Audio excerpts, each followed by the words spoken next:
Assalamualaikum warahmatullahi wabarakatuh. Alhamdulillahilladzi anzala ala abdihil kitab wa lam yaj'al lahu iwaja qayyiman liyunzira ba'san syadidan min ladunhu yubashshiral mu'minina alladzina ya'maluna sholihati anna lahum ajran hasanah makitsina fihi abada. Asyhadu an la ilaha illallah wahdahu la syarikalah wa asyhadu anna Muhammadan abduhu wa rasuluhu la nabiyya ba'dah amma ba'du. Alhamdulillah, kita jumpa lagi pada video saya yang sekarang ini, kalau tidak salah ini yang kelima. Kali ini saya membahas tentang ilah, syirik uluhiyah, dan tauhid uluhiyah. Tidak berpanjang-panjang lagi, langsung kita mulai saja.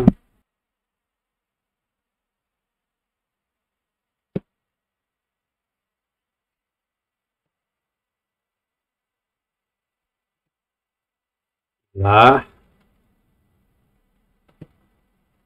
syirik uluhiyah, tauhid uluhiyah.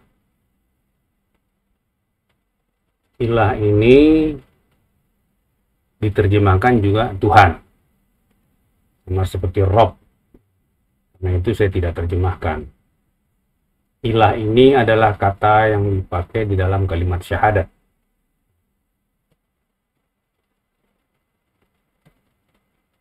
Apa pengertian ilah?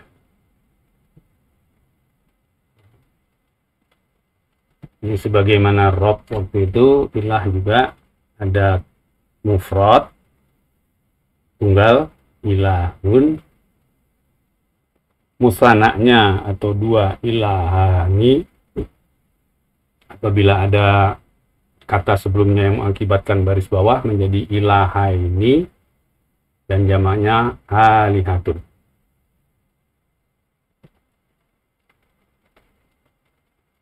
Acuan kajian saya ada beberapa ayat. Pertama, surat 25 ayat 43. Ara'aita manittakhadha ilahahu hawahu. Sudahkah engkau melihat orang yang menjadikan keinginan atau hawanya sebagai ilahnya? Yang kedua,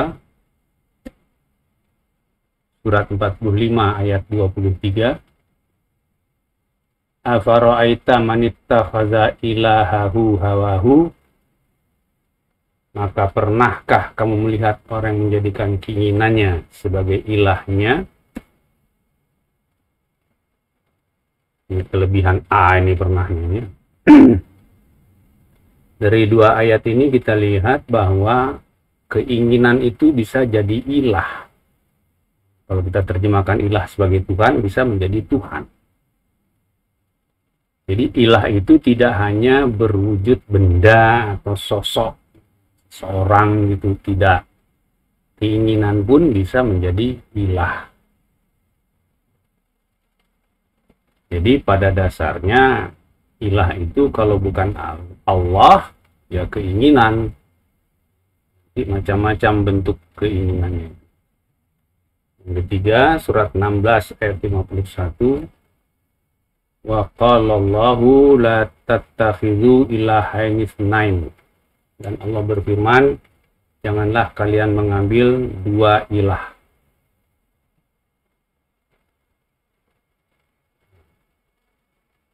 Jadi pengertian ilah adalah sesuatu yang diutamakan, dipentingkan, ditaati, diandalkan, dicintai sedemikian rupa sehingga rela dikuasai oleh sesuatu tersebut. Definisi ini saya ambil dari buku yang dulu pernah saya sebutkan, 4 istilah dalam Al-Quran yang ditulis oleh Abdul A'la Al-Maududi. Tapi saya lupa terbitan tahun berapa, penerjemahnya siapa. Karena saya bacanya itu tahun 79, 80, lama sekali. Jadi segala sesuatu yang kita utamakan dan kita rela dikuasai oleh pengutamaan tadi, maka dia ilah kita.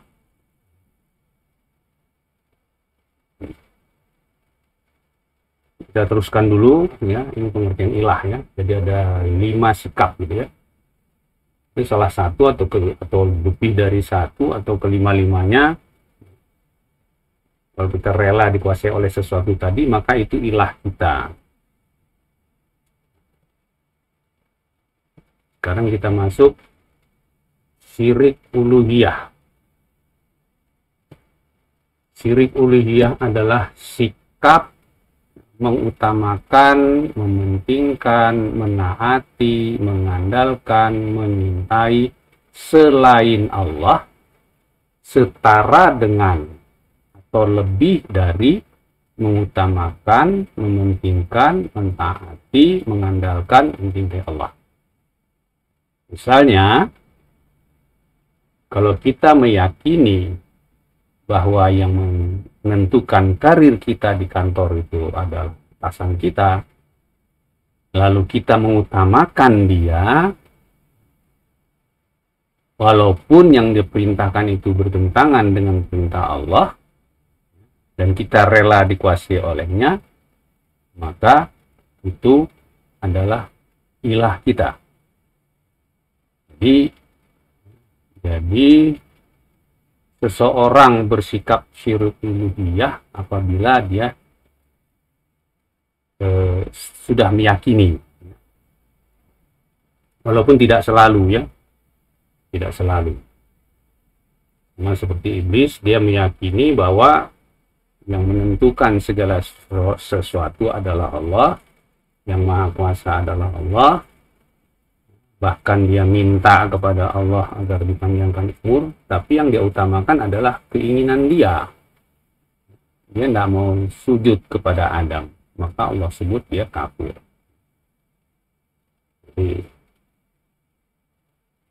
Kemudian contoh lain, kalau kita mencari nafkah, itu mengutamakan istri dan anak-anak kita karena kita menyintainya, bukan karena Allah gitu, maka itu ilah kita. Jadi dalam praktek sehari-hari tanpa kita sadari, banyak sekali kita melakukan sikap-sikap syirik uluhiyah. Karena banyak yang kita utamakan, pentingkan, taati, andalkan, cintai selain Allah itu setara atau lebih daripada Allah. Banyak. Kalau kita mau teliti ya. Bahkan ketika kita sholat sekalipun, ada orang yang rajin sholat malam, tapi yang dia cari adalah dunia. Ya, misalnya biar supaya karirnya naik, supaya anaknya lulus ujian, ya. Itu termasuk sikap syirik uluhiyah. Tetapi bukan syirik dalam arti dosa tidak berampun, tapi syirik dalam arti tercampur dia punya niat atau akidahnya. Itu maksudnya dosa. Apakah yang dia inginkan itu tercapai? Ya, Allah mengatakan barang siapa mengharapkan dunia dikasih dan tidak dikurangi sedikit pun.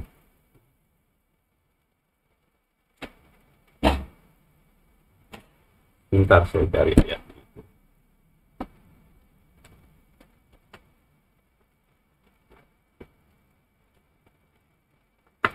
Surat 11 itu.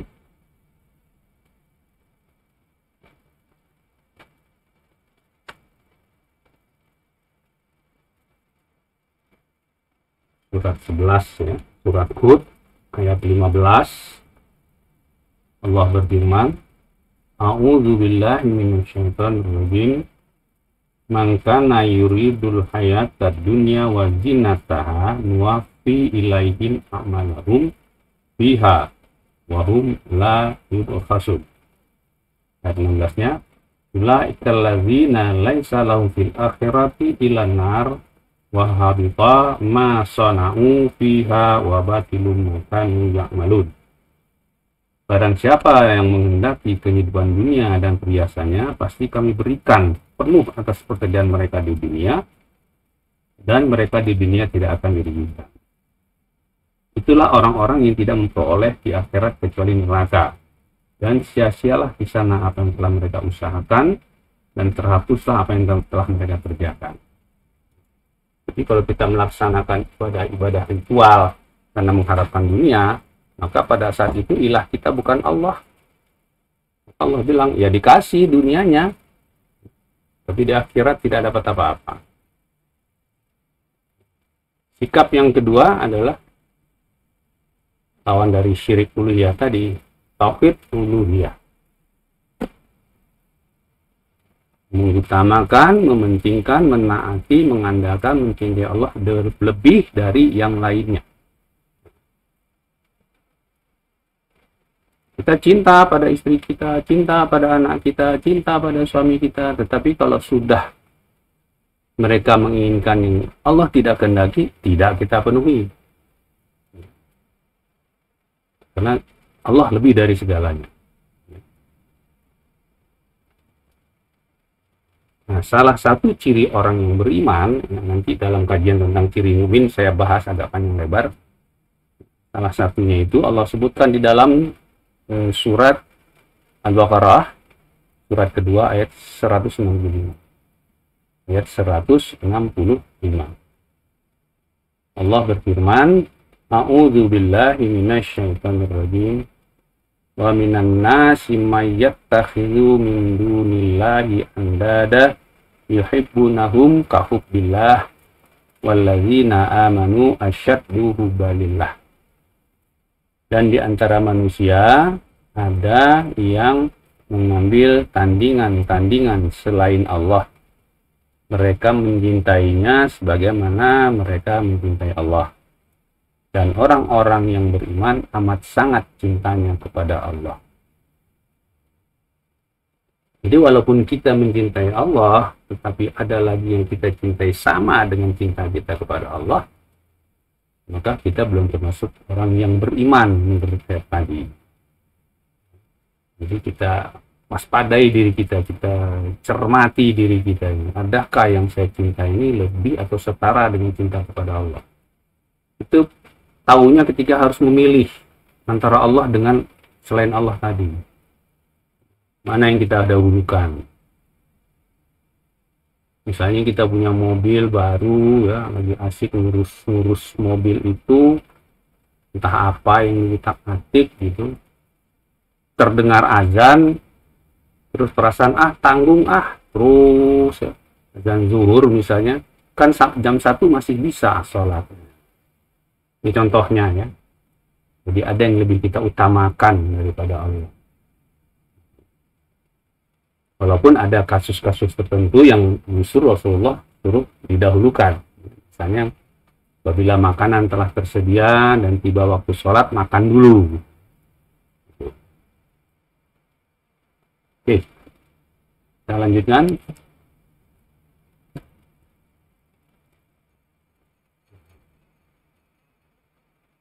Syirik uluhiyah adalah sikap syirik yang sebenarnya menurut ajaran Islam.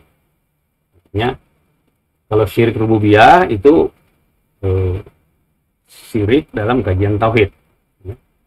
Walaupun orang syirik rububiyah pasti syirik uluhiyah. Ya. Pasti dia mengutamakan yang dia yakini tadi, gitu ya.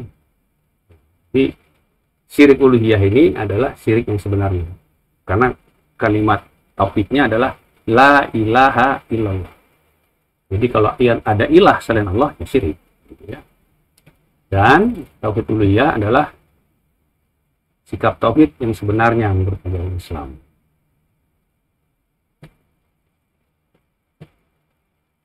Nah, ini gambaran sikap syirik dan tauhid.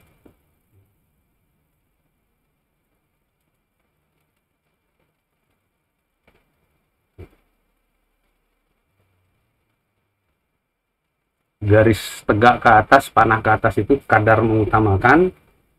Kemudian garis biru itu yang mendatar itu adalah kadar mengutamakan, mementingkan, menaati, mengandalkan, menyintai Allah yang ada di dalam kalbu kita. Sedangkan merah, kuning, hijau ini bukan lampu lalu lintas ya. Ini kadar mengutamakan, mementingkan, menaati, mengandalkan, menyintai selain Allah. Bila mengutamakan selain Allah lebih tinggi daripada mengutamakan Allah, maka ini masuk syirik.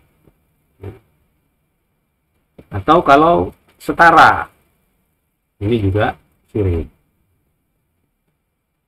Ini saya katakan tadi, ini yang harus selalu kita waspadai.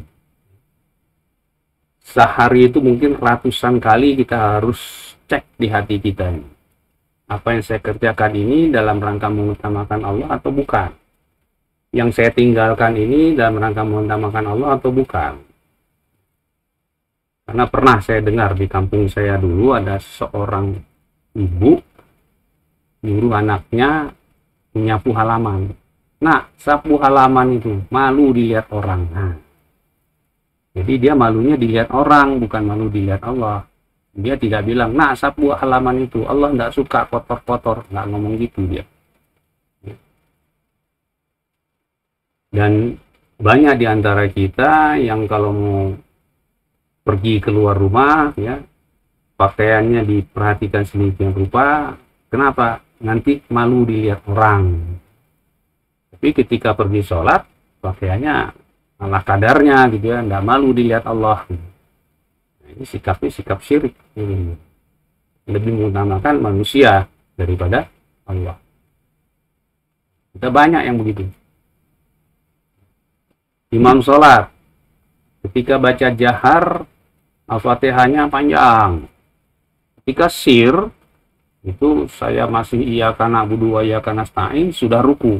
Jadi baca Al-Fatihahnya itu mengutamakan didengar orang-orang. Ini banyak imam yang begitu. Ini harus kita waspadai.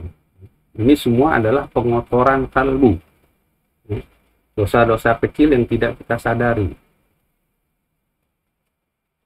Apalagi kalau kita lihat janji kita di Al-Fatihah.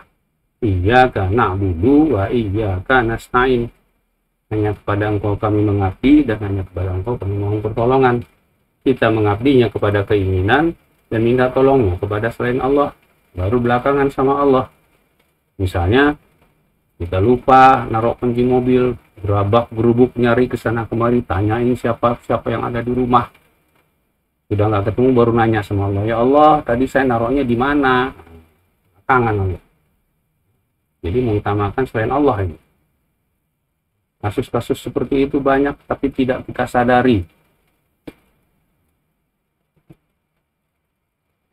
Kalau sikap yang ini tauhid. Jadi sekali lagi saya katakan, kita harus senantiasa mencermati motivasi di dalam diri kita itu dalam melakukan segala sesuatu. Jangan sampai lebih banyak syiriknya daripada tauhidnya. Kalau bersih dari syirik rasanya berat sekali, ya. Berat sekali, kita pasti tergoda. Tapi jangan sampai porsi syiriknya itu dominan. Nah, Rasulullah mencontohkan kepada kita mohon ampun kepada Allah sehari 100 kali. Beliau itu sudah dijamin maksum, tidak ada dosa. Kita yang tidak tahu berapa banyak syirik-syirik kecil yang kita lakukan itu, selayaknya kita mohon ampun kepada Allah itu tidak pakai hitung-hitungan. Saya sering menganjurkan setiap tarikan nafas kita mohon kepada Allah. Pendek saja, Allahumma firli. Terus-terusan. Karena banyak syirik-syirik kecil ini yang kita lakukan itu. Banyak kita mengutamakan, mementingkan, menaati, mengandalkan, memintai. Ya, selain Allah, setara atau lebih daripada mengutamakan, mementingkan, menaati, mencintai, mengandalkan Allah. Itu tiap hari kita lakukan. Nanti ketika kita bicara tentang ikhlas, ya, agak jelas lagi itu.